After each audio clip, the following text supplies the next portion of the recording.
Okay, variable. Look in your book there. What is the definition of a variable? Over here, Nathan? A variable is a letter or symbol that represents a Quantity. Yeah, that can change. Okay, so a letter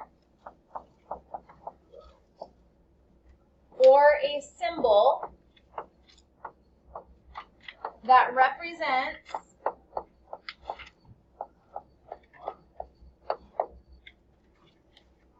a quantity, comma, it can change. And I'm going to do change in capitals so you remember that this is one that can change. Every time I see a variable, I know that depending on what numbers are around it, it can change. It can change. That's very important to remember. Okay, constant. What is a constant? Constant is a quantity that does not change. For example, the price of something is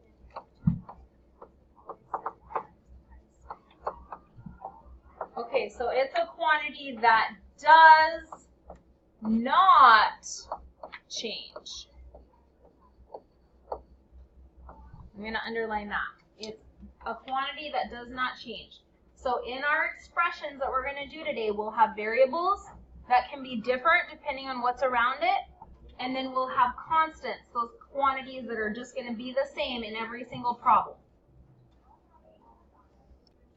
An algebraic expression contains one or more variables and they contain operation symbols. So E times 7 is an algebraic expression. Okay, so an algebraic expression contains one or more variables and may contain operation symbols, or operation signs, we'll say. What are the four basic operation signs? There's four of them. Addition, subtraction, multiplication, and division. Addition, subtraction, multiplication, and division. Now notice the algebraic expression has one or more variables and it may contain one of these operation signs. You may say to yourself, how can you have a problem that you have to solve and there not be any operation signs? We're going to talk about that today. Do you remember in chapter 1 we talked about expressions? Expressions had numbers and operation signs but no equal sign, right? Algebraic expressions are the same way. They're going to have no equal sign, but instead with algebraic, that means it's going to have a variable. So when you see algebraic, you know you're going to have variables. Okay? We're getting more sophisticated in our math skills. We're at algebra. How exciting, right? Okay, let's do evaluate. Evaluate. Who's got it? Go ahead. An algebraic expression substitute a number for a variable and then find the value by simplifying. Okay, so let's say substitute number for a variable, and I'm going to put this in big shouty letters. Solve it. Okay, when you see the word evaluate, all it's telling you to do is solve it. Just solve that problem. Okay, I want to draw your attention to this table right here. Okay? Instead of x times 3, they're deciding we're going to write it as x times 3 with a dot. We've heard about that before. Remember I told you about that earlier in the year. But you can also write it as x parentheses 3. That still means x times 3. Or you can write it as 3x. Now what this means when you see these in algebraic expressions is, if you see it with the dot, you multiply. If you see anything on the outside of parentheses and anything on the inside, you know you're going to You're going to times them. If you see a number next to a variable, you know you're going to times them. Okay? Now, we're going to use this information to help us solve these algebraic expressions. So keep this in your head. Or keep looking back at the box until you get it. Let's look at these ones right here. Normally, we see it as 35 divided by y, and we're still going to see that sometimes in algebraic expressions. But they want you to know that 35 divided by y also means 35 fraction bar y. Did you know that when you see a fraction bar, you would read this as 35 divided by 12? Now, if I see a regular fraction like this, let's say 9/11, I can also read it as 9 divided by 11.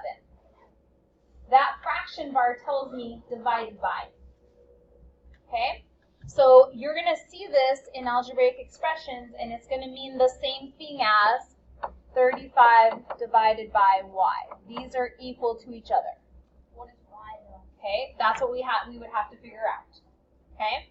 Let's come down to the tables. Let's get to the fun stuff. Okay, notice this word right here when you see the word evaluate. What are you thinking in your head? Simplify. Solve. Simplify is the same thing as solve, so yes. Solve each expression to find the missing values in the table. So here's what I'm going to do. I want you to notice my y's. This is a variable, so all of these values are changing. Okay? Over here in this problem, what number is going to be the constant? If I know that y is my variable, what is the constant? That means the one that's not going to change. Every time it will be the same.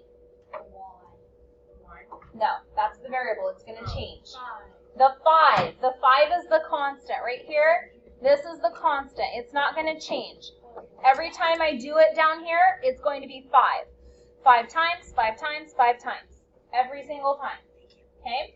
So let's go to this one. I'm going to start with my constant because that's what came first. 5 times, and then instead of writing y, I'm going to fill in the number that goes for y, 16. On your calculator or multiplication chart, what is 16 times 5? 80. It is 80. Notice they put 80 in the box. Let's go to our next one. What shall I write over here? Well, the 5 starts us out. Times, I'm going to switch to the dots because I'm getting sophisticated. And my y this time is 27. 135. So I'm going to go 5 times 27, and that is? 135. 135. 137 wouldn't make sense because I know that 5 times 7 is 35, so it has to end in a 5. Okay, my next one, I have 5 times, and then I'm going to look back over here at my y, 35. 175. Anybody verify that? 175?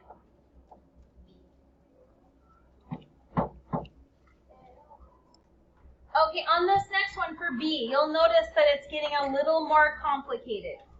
A little more complicated. Okay, we were saying that these are getting a little more complicated here. Notice this one had one constant. How many constants does this one have? 2. Mikey? 2. 2. I have a 5 and a 4 that's going to stay the same all the way down. How many variables do I have? I just have one variable.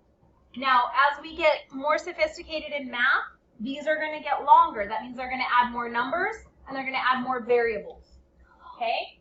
So we're going to start out really simple, and then they're just going to keep building and getting a little more complicated. Okay, so let's start out. We have our Z. What does Z stand for in this row? 20. See how 20 is there? So we write 20, and then we're going to copy the rest of the problem. Divided by 5 plus 4. Now, these over here, I just solved. I was able to do that. Did I stand down? What happened? Why are those? Yeah, you scrolled down. Yeah. Scroll down. And so notice this one is a 2-step problem. So if it's more than one step, what do I have to use? Think of chapter 1. I hear it, PEMDAS. So I'm going to have to rewrite this and solve it. So I'm going to come down below, and I'm going to rewrite my problem. 20 divided by 5 plus 4. According to order of operations, what am I going to do first? Divide. Underline your division. Bring it all down. Do your funnel. Box your answer. And notice how they wrote 8 in the box. That's how they ended up getting 8. So let's do the next one. Who wants to walk me through it? What am I going to write down first? We got it. What's Z? 20. No, it's 45. now it's 45. Oh, okay. 45 divided by, keep going, 5. 5 plus 4. This is a multi-step problem, so I'm going to have to rewrite it down here. Okay, according to order of operations, what will I do first? Divide, bring down, solve, box, funnel. What did you get? 13. That's what I got too. Okay. Next one, I'll let you do it on your own and then we'll check back. Make sure and do your funnel. Okay, notice I rewrote my problem. 60 divided by 5 plus 4. I did my funnel and put my 16 in the box. You have to do the funnels. Right now they are very simple. I could have done this in my head, but you have to do the funnel now so that as they get more complicated, you know what you're doing and you have it all lined up and ready to go. Okay, so don't try to just do it in your head. Okay, notice on this one we have n plus 7. N is 38, so I'm going to write 38 plus 7. What am I going to write down for the next row? 49 plus 7, because I have 49, that is my n, and then my 7 will stay the same. Okay, what is going to be for my third and final one? 58 plus 7. Now, these are one step, so what can I do? Put them in my calculator or solve them in my head and answer them here. Do that now. Okay, let's come over here. Notice they're getting a little more complicated. I have 12x plus 2 to the third power. So on this one, I'm going to start out with my 12. Can I just write down 8 after that? No. Why not? 12x. When I see 12x, what is that telling me to do? Multiply. Multiply. So I have to write 12 times, and I'm not going to write x, I'm going to write in the value they gave me for x, which is 8, plus 2 to the third power. So down below, I'm going to do my funnel. 12 times 8 plus 2 to the third power. According to order of operations, what will I do first? 12 times 8. No. 2 to the third power. Exponents, 2 to the third power. So 2 times 2 times 2 is? 8. Bring everything else down. Next step in order of operations? Multiply, bring it down. And last step, you're going to add. What do you get? 104. Yeah. Okay, 104. Notice they have 104 in their box. So did I do it correctly? Yes. Yes, let's go to our next one. 12 times, my x now is 9, so I'm going to put 12 times 9 plus 2 to the third power. Write it below and solve it with my funnel. Okay, I want you to do the next two and then come back. Okay, you'll notice that I have my rule written down on the side, my funnel below. So you should have ended up with 116 and 128. Okay, let's go to example 2. Okay, on this one it says a rectangle is 4 units wide. This will be our constant, just like in the previous problem. How many square units does a rectangle cover if it is 6, 7, 8, or 9? This is our variable. Let's draw our table, and it's going to look just like the one that's up above. Okay, so now we have our table set up. We're going to solve. So what is our rule? It's going to be L times W. L is 6. Width is 4, so 6 times 4. Write your rule for each one of those. Are we recording? Okay, so you finished your table. Some things that you all should make sure you have is this off to the side. This is called the rule, or your expression off to the side. Since it was only one step, you didn't have to show the funnel. Okay, now go to check it out, and then come back and check your answer. And then you can start on homework. Okay, so here's your answers to check it out. Make sure you have your expressions on the side, Funnels if they're two-step.